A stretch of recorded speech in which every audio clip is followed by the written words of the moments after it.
graça, Deus, por mais uma vez o teu filho aqui. Seja o Senhor louvado, glorificado pela vida dele, pela sua família, Pai, que é do altar do Senhor, pela a maravilhosa presença do Senhor na família dele, Pai. Que o nome do Senhor seja glorificado nesta noite, que ele venha diminuir, que o Senhor cresça, que ele se esconda e o Senhor apareça, Pai. Mas que a palavra seja pronunciada de uma forma tremenda nesta noite, de uma forma sobrenatural, Pai. Que a tua igreja venha entender, Pai, e pegar, meu Deus, aquilo que o Senhor tem para cada um de nós nesta noite. No nome de Jesus Cristo, amém e glória a Deus. Aplauda o Senhor bem forte. Pode ser mais forte, amados. Você não jantou aí, não?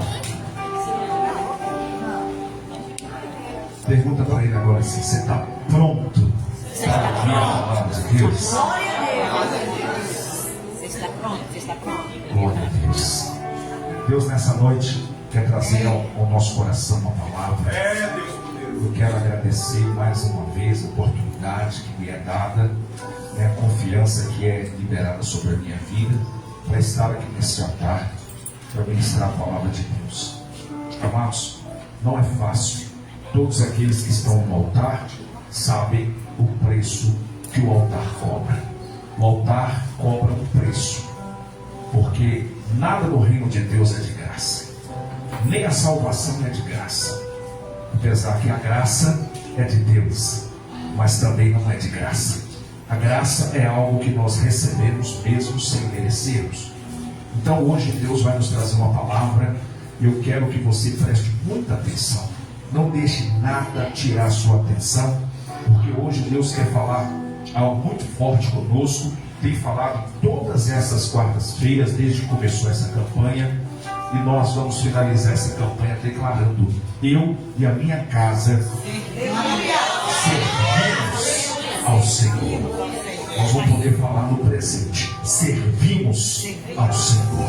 Glória a Deus. Por enquanto nós estamos profetizando, mas vai chegar o dia que você vai declarar: eu e a minha casa servimos ao Senhor.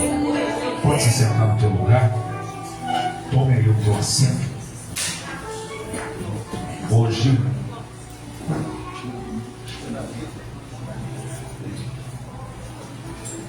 Deus nos presenteia com uma palavra poderosa.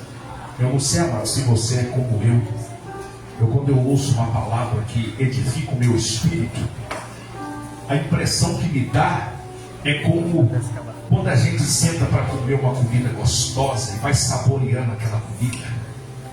Quando você pega aquele chocolate, para quem gosta, não tem gente que gosta de chocolate. Quando pega aquela barrona de chocolate assim, vai saboreando aquele negócio. Aí coloca aquele filme na Netflix ou aquela série, senta no sofá, se esparrama lá e fica ali degustando aquele chocolate. A palavra de Deus para mim, quando eu estou ministrando e quando ela fala ao meu coração, quando ela ativa o meu espírito, é como se você estivesse saboreando, degustando, né, pastor? Aquele pé de porco com tudo que tem direito, aquela coisa gostosa, hein, Tivani? Aquele franguinho com quiabo, eita glória! Quem não gostar de quiabo pode mandar lá para casa, que eu gosto, viu? E não é pouco não. Mas hoje Deus quer trazer uma palavra ao nosso coração, e eu quero que você fique muito ligado, porque nada que sai do altar é em vão. Diga comigo: nada que sai do altar, é em vão. A palavra de Deus, a palavra de Deus diz, a palavra de Deus diz que uma palavra liberada é como uma flecha lançada. Uma palavra liberada é como uma flecha lançada. Deus nessa noite quer lançar flechas na tua direção. Glória a Deus. A pergunta que eu quero lhe fazer é: essa flecha vai atingir o alvo? Essa flecha irá alcançar o objetivo? Porque quem atira uma flecha não atira ao vento. Quem atira uma flecha almeja alcançar o objetivo, almeja alcançar o alvo. Diga comigo: a flecha do Senhor, nesta noite, vai alcançar o alvo. Quem pode ir dar um glória a Deus? O tema desta mensagem que Deus me deu é: quando Deus vê o potencial no meio da fraqueza. Eu quero trazer, amados, nessa leitura aqui, ó, coloca aí para nós aí, já ia falar Gabi, desculpa, que é o costume. Fernanda, Juízes capítulo 6. Juízes, no capítulo 6, nós vamos ler o versículo 11 e 12.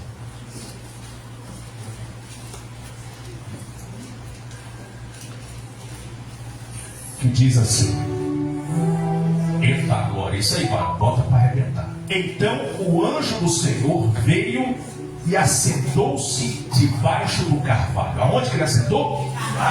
Eu quero que você fica junto comigo aí para a gente ministrar e receber junto. Então o anjo do Senhor veio e assentou-se debaixo do carvalho, que está em Ofra, que pertence a Joás, o abiezrita. E Gideão, seu filho, estava malhando o trigo no lagar, para o salvar dos midianitas. Dá uma paradinha aí. Para quem não sabe, o lagar é o lugar onde é produzido a uva, o vinho. É o lugar onde se pisam as uvas. Tem gente que fala assim: ah, mas hoje em dia já existem métodos mais higiênicos para preparar a uva, para esmagar a uva. É verdade, existe mesmo. Mas nesse tempo aí se pisava as uvas. E o lagar era o local onde você ficava ali pisando as uvas. E quanto mais pisava, mais suco de uva saía. Só que ali a palavra de Deus está dizendo que o anjo veio e se assentou debaixo do carvalho que está em Ofra, que pertencia a Joás, e Gideão, seu filho, estava malhando o trigo no lagar. Diga assim: o anjo estava vendo, Gideão malhar o trigo no lagar. Peraí, parece que tem um negócio errado ali. Se o lugar é de pisar uva, por que ele está malhando o trigo? Já te explico.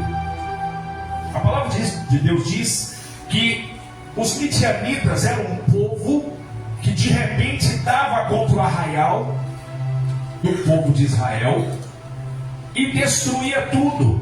As plantações eles vinham dizimando tudo, alguma parte eles colhiam e outra parte eles atiravam fogo. Para quê? Para enfraquecer o povo de Israel.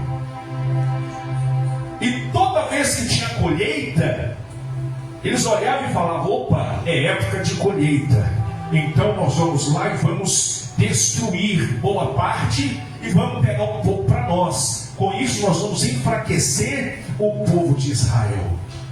Muitas vezes o inimigo tenta fazer isso conosco. Aquilo que ele não consegue colher da nossa vida, ele tenta destruir. Aquilo que ele não consegue fazer você se complicar e se comprometer na sua caminhada, ele faz você se destruir com pensamentos negativos, com atitudes que podem te complicar. Você quer ver um exemplo? Sabe aquela mentirinha despretensiosa que muitos falam e dizem assim: tem nada a ver, é só mentirinha, é só para eu sair dessa situação. Só que é o seguinte: quem já ouviu aquela expressão assim, fulano está com o rabo preso? Quem já ouviu falar? A pessoa vai falando aquelas mentirinhas que não tem nada a ver. Falou aqui, vai ali no bispo, fala outra ali, vai lá no pastor José e fala outra aqui, vai aqui no evangelista e fala. Sabe o que vai acontecer? Uma hora ou outra o bispo vai falar assim: peraí que eu vou lá na casa do pastor José. Aí quem contou a mentira vai ficar assim: meu Deus, ele vai falar, e agora fica com o rabo preso. Meu Deus.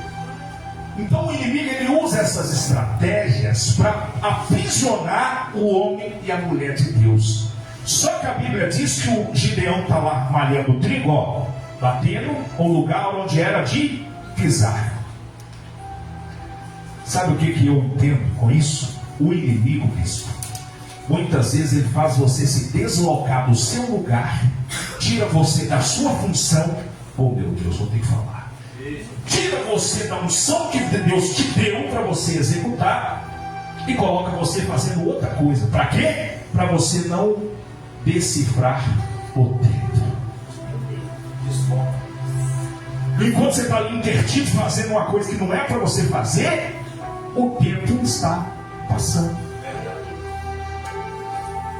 E aí quando você despertar, pera, isso aqui é lugar de pisar na uva, tô no lugar errado, tô na hora errada. Porque muitos acabam passando por isso, estão no lugar errado, na hora errada. E como o inimigo ele cria uma confusão tão grande na mente da pessoa, ele acha que aquilo é normal. É normal. Mas Gideão, por que você está malhando o trigo no lagar? Tem uma explicação, claro. Todas as nossas frustrações, todos os nossos deslizes, tudo que nós fazemos que não está no local certo, na hora certa, no momento certo, tem uma explicação. Você sabia disso? Ah, mas espera aí, evangelista, é porque aconteceu isso e fulano falou aquilo e aí aconteceu. Sempre vai ter uma explicação. Mas não quer dizer que porque Deus você está certo. Diga comigo assim, e o anjo estava só observando. Ei, enquanto muitas vezes você está em meio a essa confusão aí na sua mente, o anjo está só te observando. O anjo está olhando para você. E você sabe o que o anjo fica pensando? Quando é que ele vai acordar? Quando é que ele vai entender? Quando é que ela vai entender que isso não é lugar para malhar trigo? Ei, muitas pessoas vivem Parou por quê? Vai falar igual o bispo. Parou o negócio. Por que muita gente não consegue romper na sua vida? Porque fica paralisado no lugar que não era para paralisar, fazendo o que não era para fazer, e Deus fica assim, vamos meu filho, vamos, reage, anjo, vai lá, anjo, faz alguma coisa. Sabe por quê, amados? Deus não quer ver você emudecido, amarrado, preso. Deus quer ver você crescendo, rompendo, partindo para cima, tendo bons resultados, dizendo glória a Deus, porque Deus me deu graça, aleluia, porque eu venci. É assim que Deus quer olhar para você. Continua o texto. Então o anjo do Senhor lhe apareceu e lhe disse: o Senhor é contigo, homem valoroso. Glória a Deus. Sabe por que ele falou isso? Às vezes no cenário de desespero da nossa alma, a gente até corre atrás da bispa, a gente até corre atrás do irmãozinho ali do teclado, vai desabafar com ele, a gente corre lá do bispo, mas a gente não lembra que Deus está conosco. Porque quando você entende que aquele que te dá a flecha é o mesmo que coloca o alvo, e é o mesmo que vai derrubar o teu inimigo, porque Davi, na hora que ele pega aquela pedrinha, eu acredito que ele tinha muita prática, muita habilidade, mas dificilmente ele ia com toda aquela fé dizer: eu vou derrubar esse gigante, a pedra vai acertar no meio da testa dele. Não. Mas ele falou: a minha mão está aqui rodando a funda, a pedra está na funda, e eu vou lançar. Quem vai derrubar é o Senhor. Não sei onde vai bater, mas que vai cair, vai. Quem está entendendo? Muitas vezes depende da nossa postura, depende do nosso posicionamento para Deus realizar. E é bem verdade que aquilo ali não parecia com quem o anjo estava descrevendo. O Senhor é contigo, homem covarde. Parece que era mais apropriado para o momento. Mas Deus nunca vai virar para você e falar assim: você é fraco. você é um coitado, você é uma pessoa incompetente. Não. Deus sempre vai olhar para você e falar assim: você é valoroso. Glória a Deus. Você é valoroso. Você tem força. E aí ele falou: vai nessa tua força, homem valente, porque o Senhor é contigo. O texto de Juízes, no capítulo 6, apresenta Gideão, um homem que estava vivendo um tempo de profunda opressão e medo. O povo de Israel estava sob o domínio dos midianitas, que roubavam e destruíam todos os seus recursos. Gideão, escondido, malhava o trigo em um lagar, um lugar inadequado, escondido, para proteger o pouco alimento que tinha. Em meio a esse cenário de medo e fraqueza, o anjo do Senhor lhe aparece e chama ele de homem valente. Sabia que muitas palavras que saem desse altar, às vezes elas no momento que são liberadas, nem é totalmente verdade. Mas quando a palavra sai daqui, Deus está esperando. Já viu o peixe quando ele vê a minhoquinha no anzol? O que o pescador está esperando com isso? Fisga. Pega. Pega. Ou você acha que o cara joga o anzol ali com a minhoquinha e vai embora? Não. Ele fica ali, pega, fisga, morde esse anzol aí, morde a isca. É como se Deus estivesse lá liberando a palavra e falando para você assim: pega essa. Só o pastor que entendeu. Pega essa. Porque a hora que você entender o projeto, entender a palavra, você vai falar: peraí, eu sou valoroso mesmo, e Deus está comigo. E se Deus está comigo, quem é o exército dos midianitas? Quer saber do negócio? A partir de hoje eu não vou mais malhar trigo no lagar. Eu vou malhar o trigo no lugar de malhar o trigo. Eu vou pisar uva no lugar de pisar uva. Deus está falando com alguém aqui. Deus está dizendo: não saia do teu lugar onde eu te coloquei. Faça o que eu te criei para fazer. Estabeleça o que eu estabeleci para você fazer. Aleluia. Gideão estava desesperado, irmãos. Só que Deus, Ele vê além das nossas circunstâncias. E o primeiro aspecto desse encontro é que Deus vê além da situação aparente de Gideão. Mesmo com medo, malhando trigo no lagar, Deus se refere a ele como um homem valente. Deus não o vê como alguém paralisado pelo medo, mas como alguém que Ele capacitará para cumprir um grande propósito. Lá em Jeremias, no capítulo 29, versículo 11, diz assim: eu é que sei os pensamentos que tenho a vosso respeito, pensamento de paz e não de mal, para vos dar o fim que desejais. O que você deseja, irmão? O teu irmão do teu lado pergunta para ele: o que você deseja? O que você deseja? Alguém vai responder assim: minha família restaurada, minha família no altar, a minha família com prosperidade, a minha casa própria, o meu carro, a minha habilitação. Algo você deseja aí? Pois é, eu tenho uma boa notícia para te dar. A Bíblia diz que o que você está pensando, ó, Deus já pensou há muito tempo. Glória a Deus. Evangelista, então peraí, então quer dizer que se eu estou pensando em ter minha casa própria, Deus já pensou? É claro, irmão. Deus já pensou até na cor da casa. Aquela igreja bonitinha na entrada, aquela parede toda pintadinha, a garagem com espaço com a caminhonete. Glória a Deus. Porque tem gente que pensa assim: tecnicamente é tão fraca que constrói a casa e faz uma garagem apertadinha e baixinha. Deus não pode nem honrar com a caminhonete. Irmão, não sei você, mas eu um dia me vejo andando numa Hilux. Glória a Deus. Em nome de Jesus. Me vejo. Uai, porque se Deus está falando que eu tenho que sonhar, eu vou sonhar, ué. Não é não, Janeiro? Vamos sonhar, irmão. Janeiro já disse que a dela vai estar na garagem. Já estou vendo eu sei que você me copiou, eu ia falar. Então, Deus sonha muito antes de você. Porque quando a sua ficha cai, a de Deus já caiu, ó.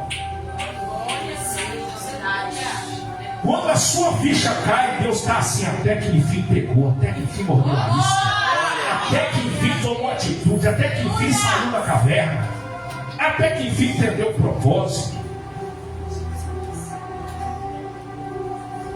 Assim como Gideão, talvez hoje nós nos sentimos limitados, mas Deus nos quer nos ver pelo potencial que Ele mesmo coloca em nós. Diga comigo assim: Deus está comigo. Deus está comigo. Mesmo nos tempos difíceis. Mesmo nos tempos difíceis. Glória a Deus. Quando o anjo do Senhor diz a Gideão: o Senhor é contigo, homem valente. Apesar de todo o sofrimento e dificuldade que o povo de Israel estava enfrentando, Deus assegura a sua presença. Olha o que está escrito lá em Isaías 41, versículo 10. Coloca aí para nós, por gentileza. 41, 10.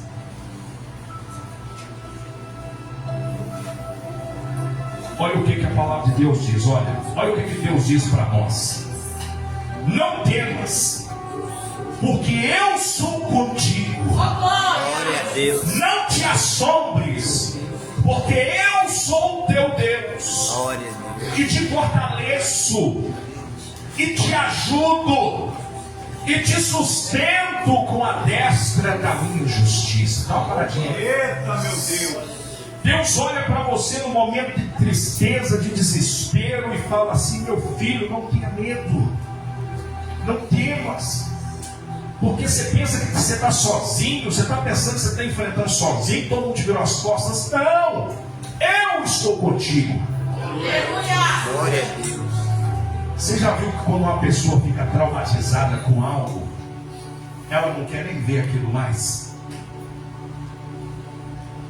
Eu lembro que a Isabela e o Benjamin, quando eles eram... O Benjamin era quase recém-nascido, Isabela já tinha uns 3, 4 aninhos já. E aí apareceu na internet aí uma máscara esquisita aí, tal de Momo, quem lembra? Essa menina ficou assombrada mais de um mês. Ela não gosta nem de ouvir até hoje que ela lembra, ela tinha pesadelo com isso. Quantas vezes eu acordava de madrugada para orar e repreender o espírito para ela conseguir dormir. Ela ficava assombrada, porque muitas vezes aquilo que nos faz mal, aquilo que nos tira o sono, nos assombra. Meu Deus. Você quer ver um pai de família ficar assombrado e ele passar pela cabeça dele que vai ficar desempregado, passar pela cabeça dele que vai faltar o arroz, o açúcar, a farinha, o leite. E aí o camarada já não consegue dormir, ele pega qualquer coisa, ele sai para capinar um lote, ele vai varrer rua, ele vai trabalhar de gari, ele vai pegar qualquer coisa. Por quê? Porque ele sabe que ele é um pai de família e que ele precisa de gerar o sustento da sua casa. Então ele fica assombrado.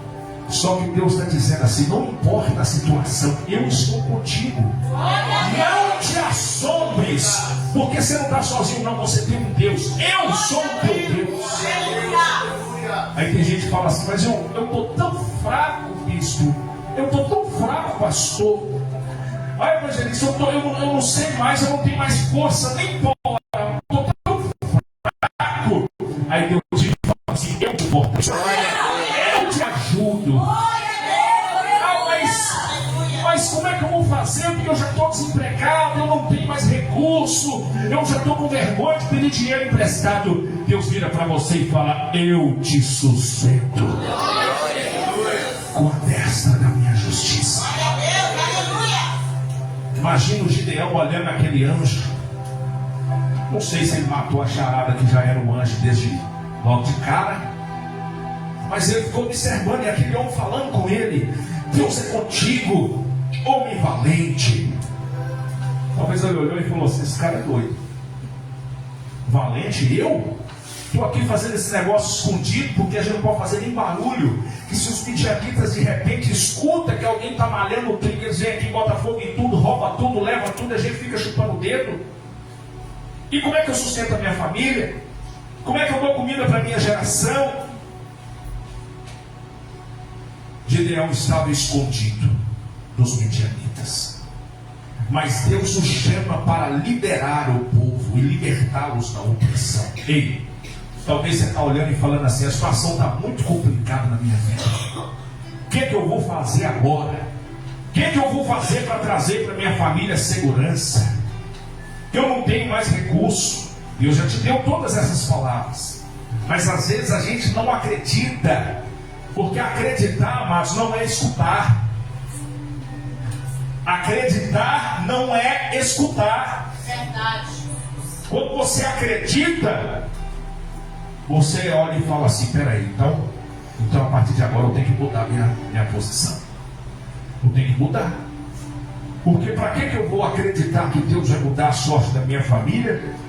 Levar minha chave, levar minhas fotos, levar o celular, colocar lá em cima representando minha família, e eu não fazer nada para mudar o quadro? O que vai adiantar isso? Aí olha o que a palavra diz em 2 Timóteo capítulo 1, versículo 7. Coloca aí, já comigo, por gentileza. 2 Timóteo capítulo 1, versículo 7. Olha o que o apóstolo Paulo nos diz. 2 Timóteo 1, 7. Porque o medo ele não pode nos paralisar. Olha o que a palavra de Deus diz. Porque Deus não nos deu o espírito de temor, mas de fortaleza e de amor e de moderação. Sabe como é que é essa moderação aí? Essa moderação aí, aqui tem um negócio que é interessante. Presta atenção aqui nisso. Essa moderação aí não é aquela moderação que fala assim: beba com moderação. Não é essa não. É diferente. A colocação da palavra não é de você fazer algo com moderação. Essa moderação aí é de análise, é de analisar. Mas de fortaleza e de amor e de moderação. Peraí, evangelista, eu estou quase entendendo o que você está falando. Quando o diabo lançar uma seta na tua direção, você tem que moderar. Você tem que falar assim: peraí, esse negócio não é de Deus não. Esse vizinho veio aqui na minha casa e falou isso. Peraí, tem que acender a luzinha, ó. Porque quando o Espírito de Deus entra no negócio, lá, porque Deus não nos deu o espírito de temor. Ou seja, Deus não te deu o espírito de covarde. Quando o teu irmão fala assim: Deus não me deu um espírito de covarde, de medroso, de frangote. Não, irmão. O espírito que Deus te deu é o espírito de fortaleza. Aqui tem algo, calma, segura teu glória aí.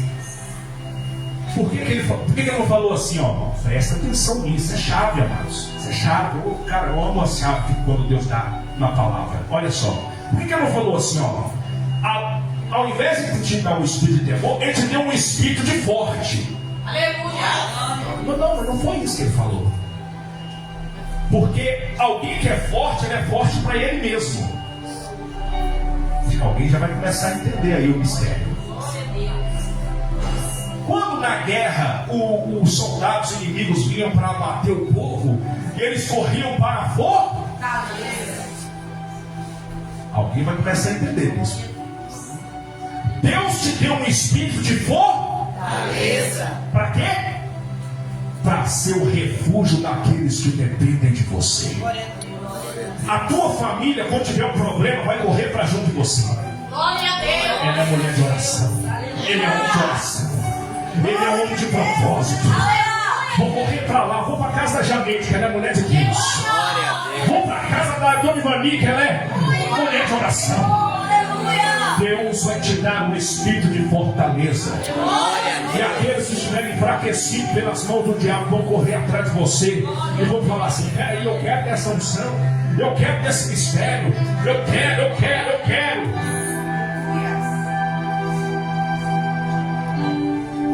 O chamado de Deus nos convida a agir pela fé e a não deixarmos o medo ditar os nossos passos.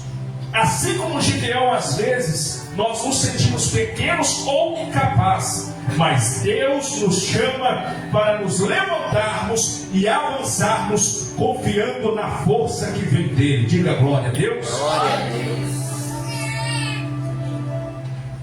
Quando Gideão recebe o chamado, ele não se sente à altura da tarefa no momento, e Deus escolhe capacitar aqueles que ele chama. Lá no capítulo 6, no versículo 14 de Juízes, Deus diz assim: vai nesta tua força e livra Israel da mão dos midianitas. Porventura não te enviei eu? Gideão não precisava depender de suas próprias habilidades, mas sim da força de Deus em Filipenses. Em Filipenses capítulo 4, versículo 3. Coloca aí, Fernando, por gentileza. Filipenses 4, 13.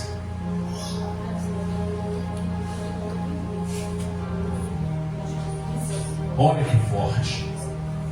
Filipenses 4, versículo 13.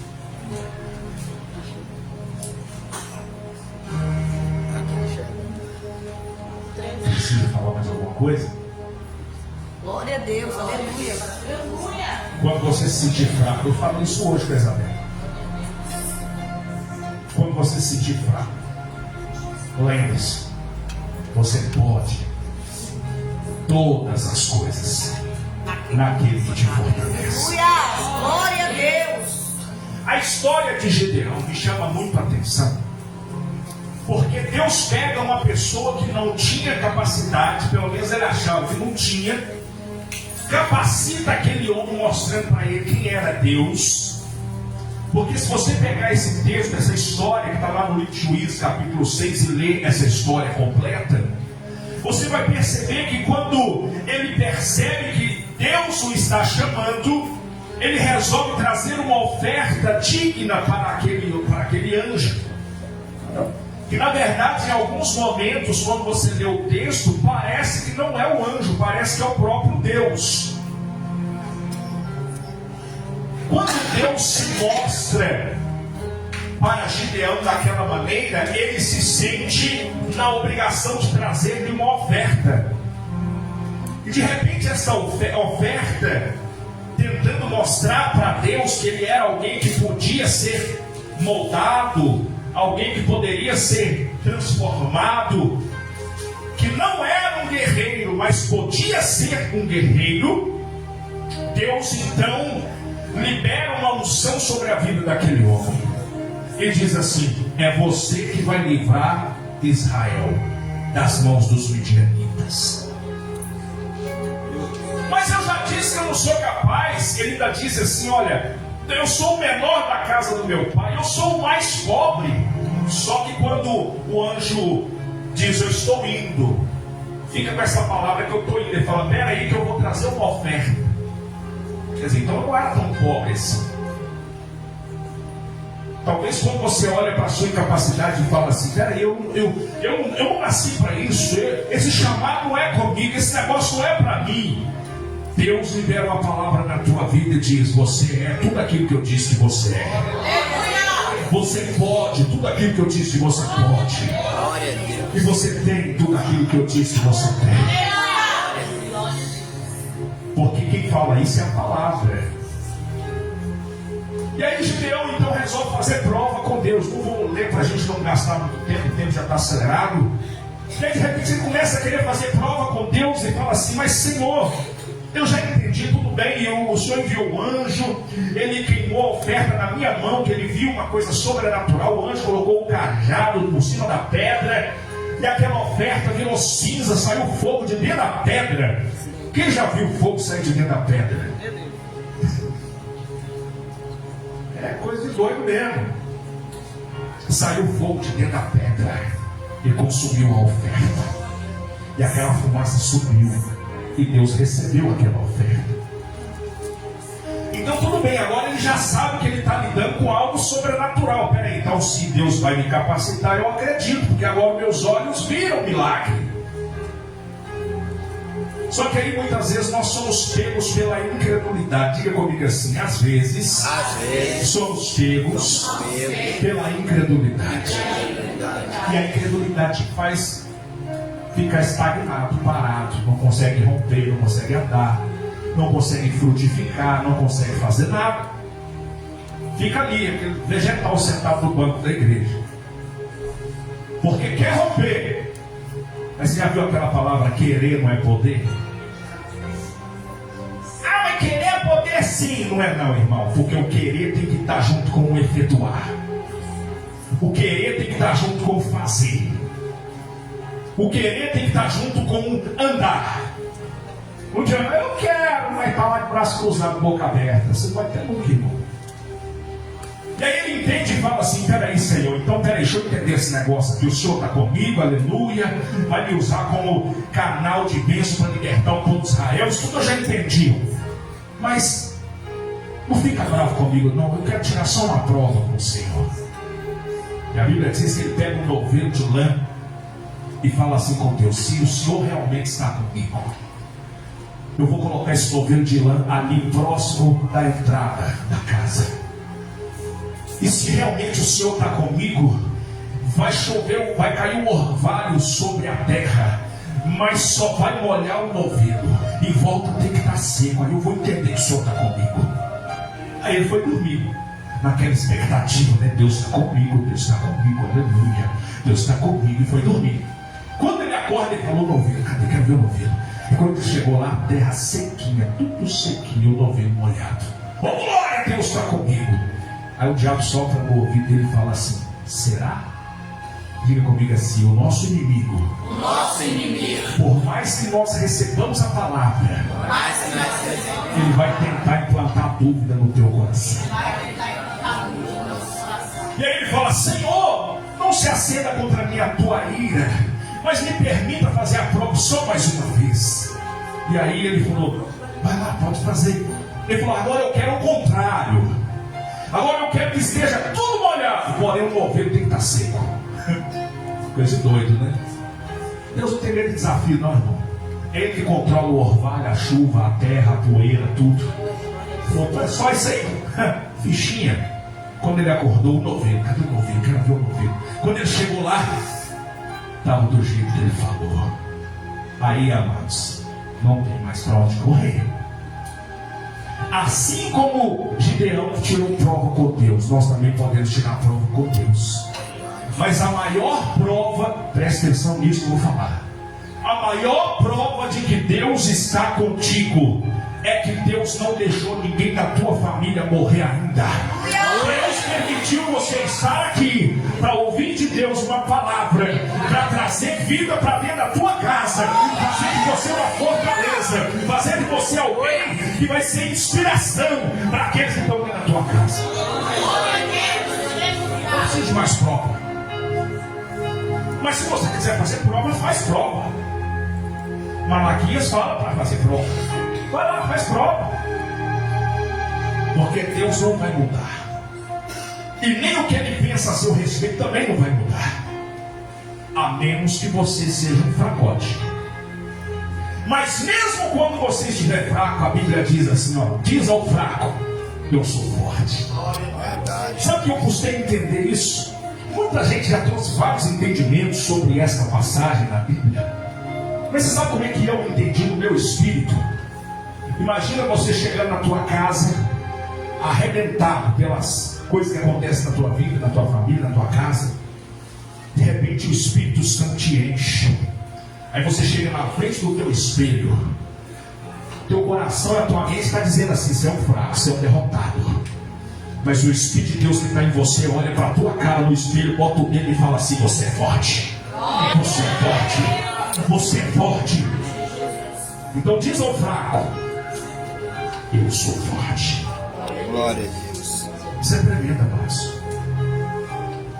Mas o que mais me chama a atenção foi quando Deus vira para Gideão e dá estratégia. Diga assim, Deus sempre te dá a estratégia certa.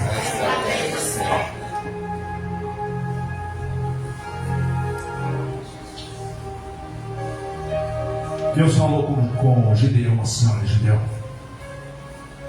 Você não pode chegar lá com as mãos abanando. Você tem que ter algo. Você tem que ter algo para intimidar o adversário. Talvez quando alguém ouve isso vai pensar assim: pô, então tem que ter uma espada reluzente, um escudo, uma armadura. Deus falou: não, você não precisa de nada disso. Então precisa de quê, Senhor? Você só precisa de um cântaro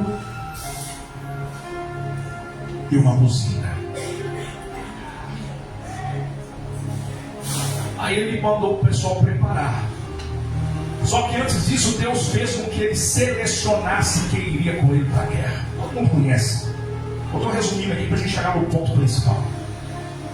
A Bíblia diz que foram 25 mil, 26 mil pessoas escolhidas para enfrentar.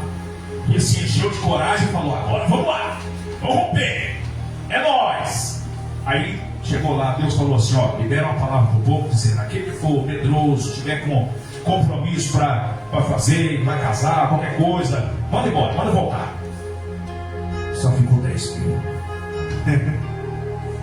Ele falou: glória, agora tirou a palha, agora só ficou os grãos. Ele falou: não, ainda tem muito.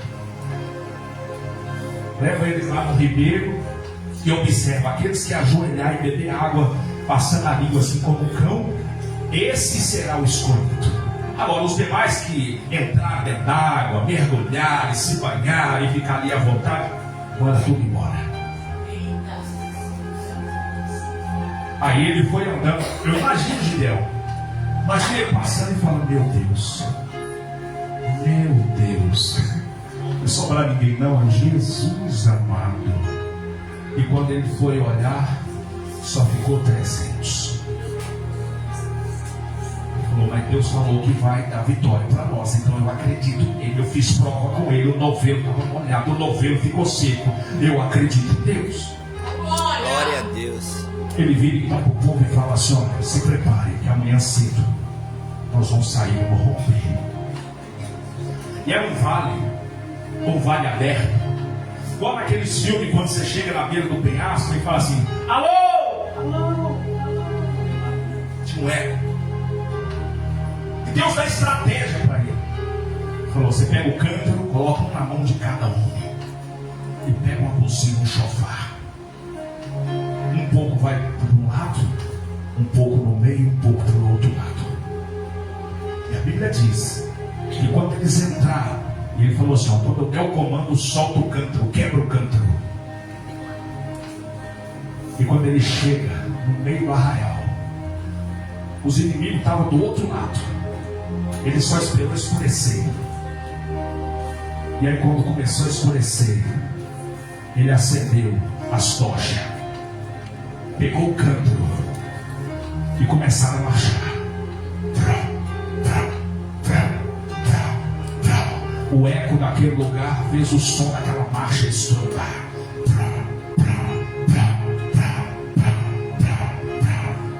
Daqui a pouco ele virou e falou assim: quebrai o cântaro e tocai a buzina.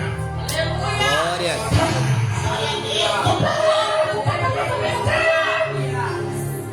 Os inimigos estavam do outro lado e falaram: estamos fritos, porque o exército de Israel alugaram contra nós carros e carruagens, nós estamos perdidos. Era só 300, mas Deus dá estratégia para você. Glória a Deus. Quando o cântaro cai no chão e quebra, aquele estrondo é uma explosão. Deus quer colocar na tua mão algo que será uma explosão. Glória e quando o diabo entrar na tua casa tentando se andar, querendo fazer gracinha, você vai tocar a buzina, que é o louvor, que é a adoração, que é a palavra de Deus. Vai quebrar o cântaro e vai explodir de glória, porque Deus quer fazer você valente. Glória a Deus. A palavra de Deus diz que quando aqueles inimigos ouviram aquele estrondo, porque aquele vale dava um eco, eles falaram assim: estamos fritos, não tem pra onde correr. E passou a mão na espada e começava a dar espadada na cega. E começou gente a cair para um lado, gente caindo para o outro. E fugiram. E ao amanhecer, quando eles foram lá para ver, tinha alguns mortos, alguns feridos, mas a maioria tinha fugido. E Deus então fez com que Gideão vencesse o povo que tanto afligia Israel. Talvez esse problema que hoje está fazendo você chorar, esse problema que muitas vezes você deita a tua cabeça no travesseiro, ninguém sabe, só seu travesseiro que sabe as lágrimas que caem dele. Talvez quando você passa por essa situação, você fica pedindo: Deus, me dá uma estratégia. Deus, faça algo para que a história da minha casa mude. Me dá uma palavra, envia alguém aqui, me dá uma estratégia. Deus está te dando a estratégia. Glória a Deus. Na hora que o mal começar a se levantar, arrebenta o cântaro, explode o cântaro. O que é o cântaro, evangelista? Bate o teu joelho no chão. Bate o teu joelho no chão, vai explodir lá no inferno. Ah, mas é a buzina, é o louvor, é a adoração. Começa a adorar o Senhor. Começa a louvar o Senhor, porque Deus, ele habita no meio dos louvores. O inimigo, ele não resiste quando tem adoração. O inimigo não resiste. Prova disso é que Saul ficava endemoniado, mas o demônio batia em retirada quando Davi tocava a harpa. Satanás não gosta de louvor, Satanás não gosta da adoração, e muito menos quando canta ou bate no chão e explode. Quando o teu joelho vai na madrugada e começa a fazer barulho no céu, sacode o inferno e Deus te dá vitória. Glória a Deus. Deus vai te dar estratégia nessa noite. Talvez você vai sair daqui entendendo: opa, eu tenho que fazer isso, opa, eu tenho que fazer aquilo. Talvez você chegava em casa e só brigava. Talvez você chegava com o seu marido e só tratava ele mal, porque ele tem te feito mal. Ele tem muitas vezes entristecido o teu coração, mas Deus está dizendo para você: faça diferente. Ao invés de malhar o trigo no lagar, malhe o trigo no lugar certo. Pisa a uva no lugar certo. Teu marido te tratou mal, trata ele bem. Teu filho fez covardia com você, trata ele bem. Faça o bem, porque Deus vai fazer você vencer os teus inimigos.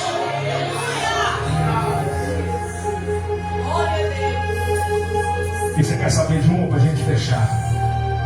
O nome de Gideão, que se achava covarde, ficou gravado na história como aquele que livrou Israel com apenas 300 homens. Glória.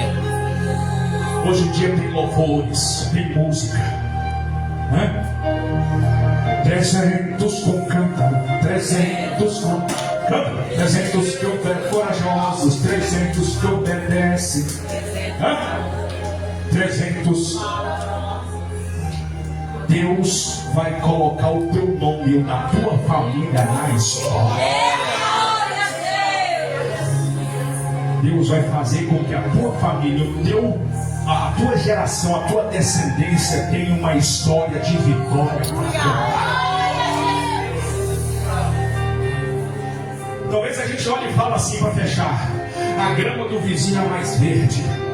Não, irmão. Às vezes ele só regou um pouquinho a mais que você. Mas se você receber dessa água que vem do céu, que faz brotar até no deserto, você vai começar a regar a tua grama, e ela vai ficar mais bonita do que aquele. Porque você tem aquele que dá a grama, que dá a água, que é o fertilizante, que é tudo. Coloque-se de pé no teu lugar. Agora você já sabe.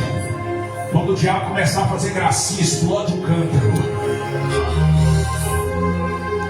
Quando o diabo começar a trazer problema para você, toca a buzina,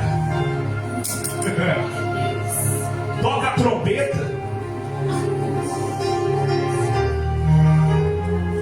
começa a colocar um louvor na hora que você está arrumando a sua casa.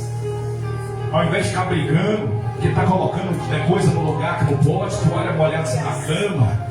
Não seja uma pessoa sem sabedoria, não.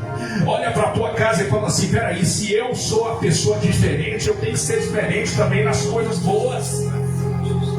Eu não posso ser diferente para minha família ter antipatia de mim, não. Eu tenho que ser diferente para querer atrair. Eu tenho que ser a fortaleza da minha família. Glória a Deus. E aí a tua vida começa a mudar. Fecha os teus olhos. Senhor, meu Deus e meu Pai. Ô Senhor, que palavra, meu Pai da glória. Que palavra tremenda, meu Deus. Satanás muitas vezes vai querer se andar.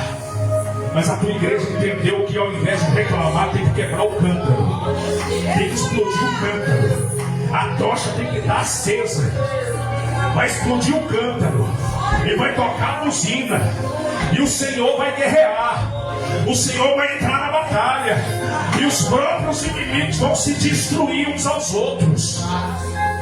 Deus, nessa noite nós queremos colocar o Senhor na direção desse barco, na direção desse carro, na direção desta casa, dessa família. Oh, meu Deus, porque só o Senhor pode realizar aquilo que nós não conseguimos. Só o Senhor pode trazer para a luz aqueles que hoje estão nas trevas. Só o Senhor pode modificar a história daqueles que hoje já disseram: não tem jeito, não pode perder tempo, não vai mais fazer campanha, não ora mais. Deus está dizendo: continua orando, vai nesta força,